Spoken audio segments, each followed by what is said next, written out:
सतगुरु के साजे निवाजे प्यारे साध संगत जी, प्यार और सत्कार से कहना धन निरंकार जी।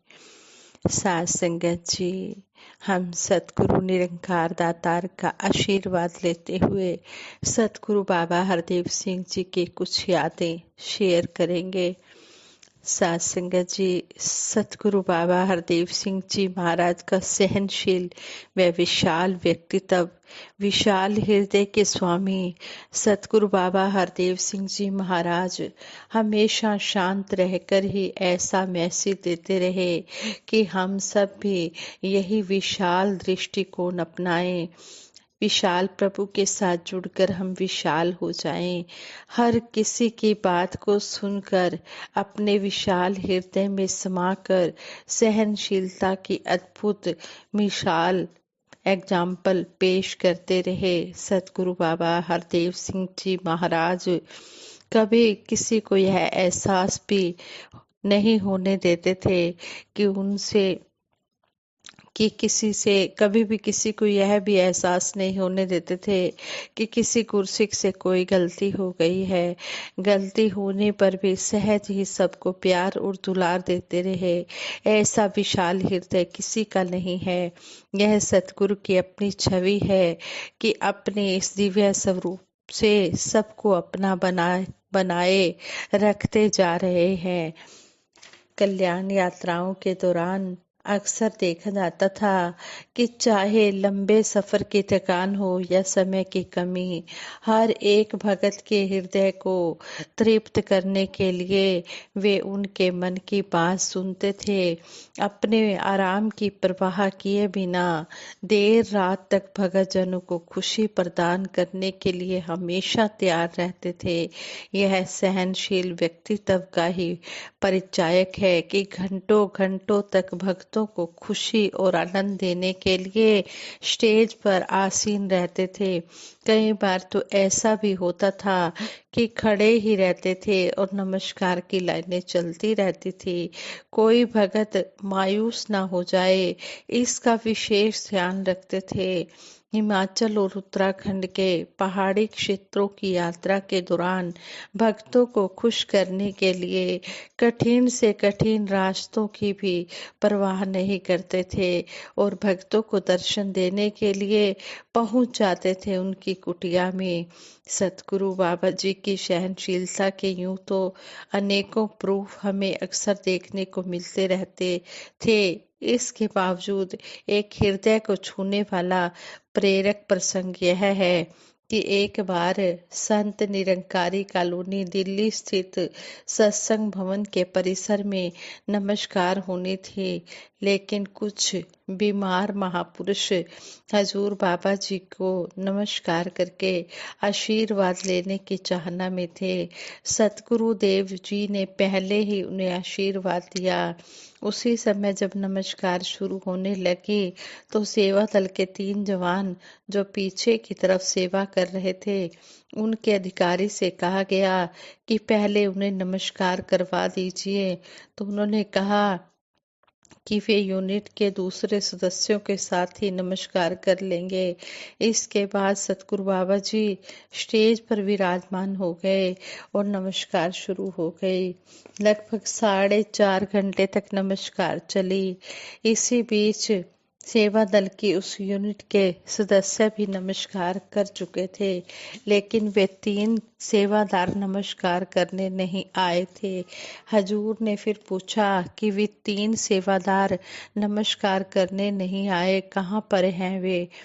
तो उनके अधिकारी से, सेवा दल के अधिकारी से फिर पूछा गया कि सभी सेवादारों ने नमस्कार कर ली है? तो वे बोले कि हाँ जी, सभी ने नमस्कार कर ली है। तब उन्हें बताया गया, सतगुरु बाबा जी ने ही बताया कि वे 3 सेवादार जो पीछे सेवा कर रहे हैं वे नहीं आए, उनके दर्शन नहीं हुए। तब उस अधिकारी महात्मा ने कहा, हाँ जी, यह तो याद ही नहीं रहा। तब उन्हें नमस्कार के लिए बुलाया गया। कहने का भाव यह है कि इस दयालु सतगुरु की नजर एक एक कुर्सी पर रहती है। नमस्कार के दौरान ही कुछ महापुरुष और बहनें बालकनी में भी खड़ी थी। नमस्कार के अंतिम चरण में हजूर ने कहा कि बालकनी में 10-11 महापुरुष ऐसे हैं जिन्होंने अभी तक नमस्कार नहीं की है। सेवादार महात्मा वीरेंद्र बंटी जी को हजूर ने कहा तो वे बालकनी के पास गए और वहां सुरक्षा ड्यूटी कर रहे महात्मा से पूछा तो वह बोले कि हाँ जी, सभी ने नमस्कार कर ली है। यही बात महात्मा बंटी जी ने बाबा जी को बताई तो बाबा जी ने फिर कहा कि नहीं, उनमें से 10-11 महापुरुषों ने नमस्कार नहीं किए हैं, उनके दर्शन नहीं हुए हैं। फिर महात्मा बंटी जी बालकनी में गए और वहां यह अनाउंसमेंट की तो एक परिवार था जिसमें 5-6 महापुरुष और 4 बहनें थी। कहने लगे हम देख रहे थे कि हजूर को 4.5 घंटे हो गए हैं। हमारा यही ध्यान बना कि यदि हमें दर्शन ही हो जाएं तो यह भी बहुत बड़ी कृपा होगी। हम नमस्कार के समय को बचाना चाह रहे थे, इसलिए नमस्कार करने नहीं गए। तब उनसे कहा गया कि आपकी भावना बहुत पावन है। आप सतगुरु बाबा जी के विश्राम में बाधक नहीं बनना चाहते थे, यह अच्छी बात है। परंतु अब दयालु सतगुरु स्वयं कह रहे हैं कि उन्हें भी नमस्कार के लिए बुला लिया जाए। सतगुरु बाबा जी की यह दयापूर्ण सहनशीलता बेमिसाल है। वे कह रहे थे, बाबा जी कह रहे थे कि जब 4.5 घंटे नमस्कार हुई है तो क्या 5 मिनट और नहीं हो सकती। अर्थात सतगुरु देव ने कृपा करके उन्हें भी नमस्कार करने का अवसर प्रदान किया। यह है सतगुरु की सहनशीलता का प्रमाण कि यह अपने भक्तों को कृतार्थ करने के लिए न आराम की परवाह करते हैं और न ही समय की परवाह करते हैं। यह दिव्य व्यक्तित्व की अनुपम झलक है।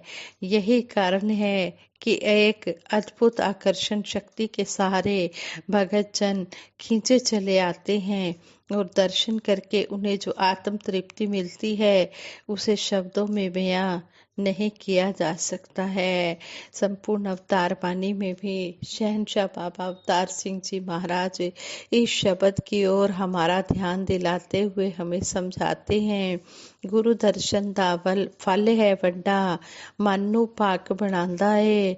गुरु चरना दी तूड़ी पाके मन मैला तुर जांदा है। ਜਿਹੜਾ ਗੁਰੂ ਦੇ ਦਰਸ਼ਨ ਕਰਕੇ ਯਸ਼ ਹਰੀ ਦਾ ਗਾਉਂਦਾ ਏ, ਨਿਰੰਕਾਰ ਦੇ ਮਹਿਲਾਂ ਦਾ ਉਹ ਜਨ ਹੀ ਰਸਤਾ ਪਾਉਂਦਾ ਏ।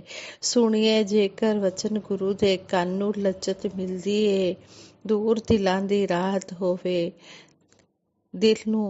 ਦੂਰ ਦਿਲਾਂ ਦੀ ਭਟਕਣ ਹੋਵੇ, ਦੂਰ ਦਿਲਾਂ ਦੀ ਭਟਕਣ ਹੋਵੇ, ਦਿਲ ਨੂੰ ਰਾਹਤ ਮਿਲਦੀ ਏ। ਜਿਹੜਾ ਗੁਰੂ ਮੰਤਰ ਹੈ ਇਹ ਲਾਫਾਨੀ ਕਹਿਲਾਂਦਾ ਏ, ਜੋ ਇਹ ਸਤਿਗੁਰੂ ब्रह्म ज्ञान देंदा है, न आंदा है न जांदा है। कहते हैं कि पूरे सतगुरु के दर्शन करके मन की भटकन मिट जाती है और दिल को सुकून मिलता है, राहत मिलती है, चैन मिलती है।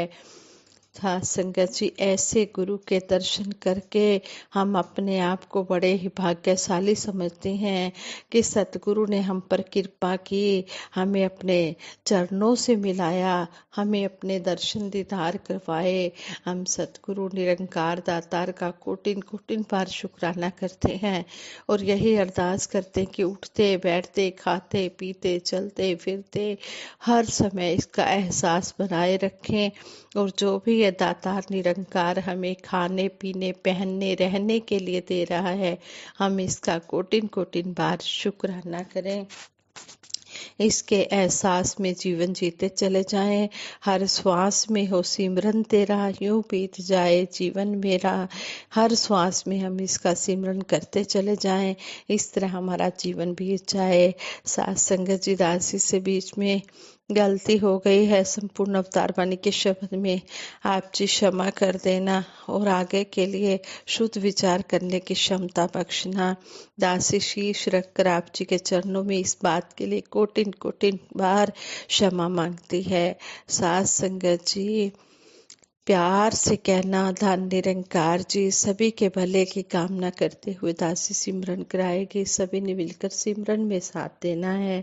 तू ही निरंकार मैं तेरी शरण हाँ मैनू बख्श लो। तू ही निरंकार मैं तेरी शरण हाँ मैनू बख्श लो। तू ही निरंकार मैं तेरी शरण हाँ मैनू बख्श लो। तू ही निरंकार मैं तेरी शरण हाँ मैनू बख्श लो। तू ही निरंकार मैं तेरी शरण हाँ मैनू बख्श लो। तू ही निरंकार मैं तेरी शरण हाँ मैनू बख्श लो।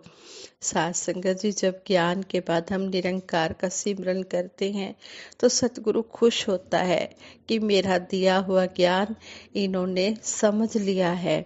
जब सतगुरु का यशुगान करते हैं तो निरंकार खुश होता है कि मेरा भेजा हुआ पैगंबर इन्होंने स्वीकार कर लिया है। परंतु जब हम आपस में प्यार और सहनशीलता से रहते हैं तो निरंकार सतगुरु खुश होते हैं, क्योंकि प्यार सहनशीलता को बहाल करने के लिए निरंकार साकार रूप में प्रकट होता है।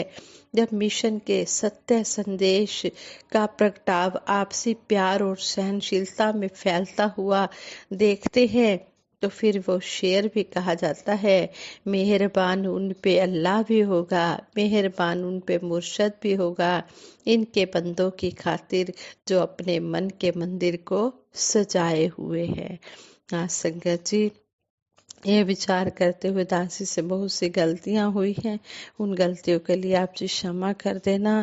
दूर दिलां दी पटकन होवे दिल नू राहत मिलती है। साथ संगत जी, ये लाइन दासी से पहले गलत हो गई थी, ये लाइन अब ठीक है। आप जी क्षमा कर देना, आगे के लिए शुद्ध विचार करने की क्षमता बख्शना। साथ संगत जी, प्रेम से कहना धन निरंकार जी।